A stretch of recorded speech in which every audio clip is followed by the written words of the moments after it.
पीछे ही चलना पड़ेगा। ये 3 समस्याओं के साथ साथ मैं केंद्र सरकार की 4 योजनाओं के बारे में आपको बात करूंगा।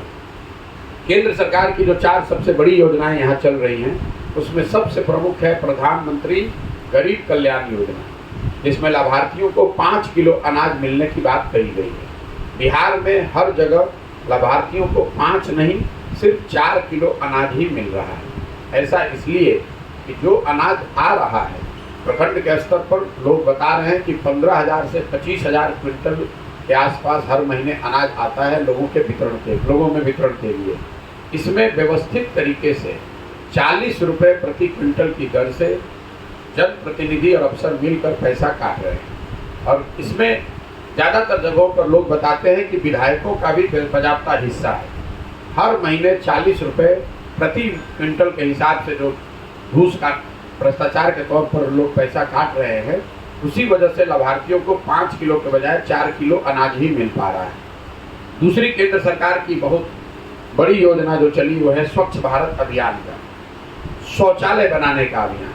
मैं 180 दिन से पैदल चल रहा हूँ और करीब करीब 2000 गांव में पैदल चल के गया। मैं आपको बिल्कुल विश्वास से ये कर सकता हूँ कि बिहार के ज़्यादातर गाँव में आज भी खुले में शौच जीवन की सच्चाई है।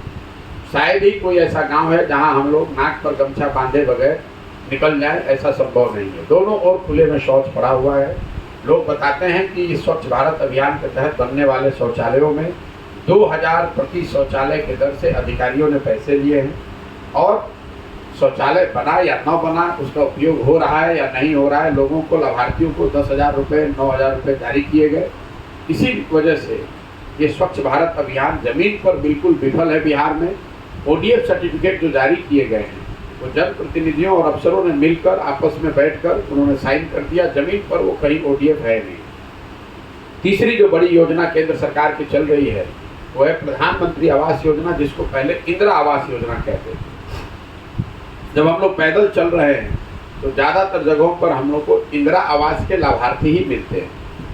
प्रधानमंत्री आवास योजना के लाभार्थी बहुत कम संख्या में हैं। उसकी जो पूरी प्रक्रिया है, ग्राम सभा को जो ताकत दी गई थी पहले कि आप ये तय करेंगे, 2001 के दौर में, 2001 के बाद जो एक व्यवस्था बनी थी कि ग्राम सभाओं को ताकत दी गई थी कि किसको आवास की ज़रूरत है।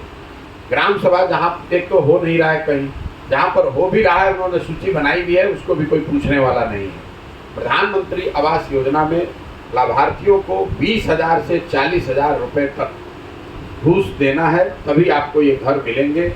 उसमें बाज़ाब्ता पूरी प्रक्रिया बनी हुई है। नाम लिखने के लिए 1,000 रुपया, फ़ोटो के साथ नाम भेजने के लिए 2,000 रुपया, पहली किस्त में कितना पैसा, दूसरी किस्त में कितना पैसा, ये पूरी व्यवस्था बनी हुई है।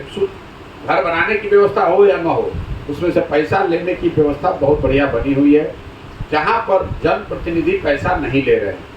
कई पंचायत ऐसे हैं जहाँ जनप्रतिनिधि पैसा नहीं ले रहे हैं प्रधानमंत्री आवास योजना में। वहाँ पर भी लोगों को 20 से 25,000 रुपया तो घूस का देना ही देना है। जहाँ जनप्रतिनिधि पैसा ले रहे हैं वहाँ 30 से 40,000 रुपये तक लोगों को देना पड़ रहा है। तो 1,40,000 के एवज में आपको 1 लाख से 1,10,000, 1,15,000 रुपया ही मिल पा रहा है। चौथी जो बड़ी योजना है जिसने मुझे बहुत आश्चर्यचकित किया है वो है मनरेगा का ज़मीन पर न होना। केंद्र सरकार हजारों करोड़ रुपए की ये योजना, मेरा अपना अनुमान था कि जब मैं बिहार में जाऊंगा तो मुझे मनरेगा के सक्रिय काम बहुत ज़मीन पर देखने को मिलेंगे, क्योंकि यहाँ गरीबी बहुत है, लोग भूमिहीन हैं, लोगों की बेरोजगारी है, मजदूरी के लिए लोग देश भर में पलायन करते हैं। अभी तक 180 दिन में मुझे मनरेगा का कोई सक्रिय काम दिखा ही नहीं। लोग रास्ते चलते ये दिखाते हैं कि ये पेड़ मनरेगा के तहत लगाया गया है, कुछ लोग बताते हैं कि ये आंगनवाड़ी सेंटर बनाया गया है या ये मिट्टी भरवाई गई है, लेकिन सक्रिय कार्य से मेरा मतलब है जहाँ मैं चलते हुए ये देख सकूँ कि ये 10-20 मजदूर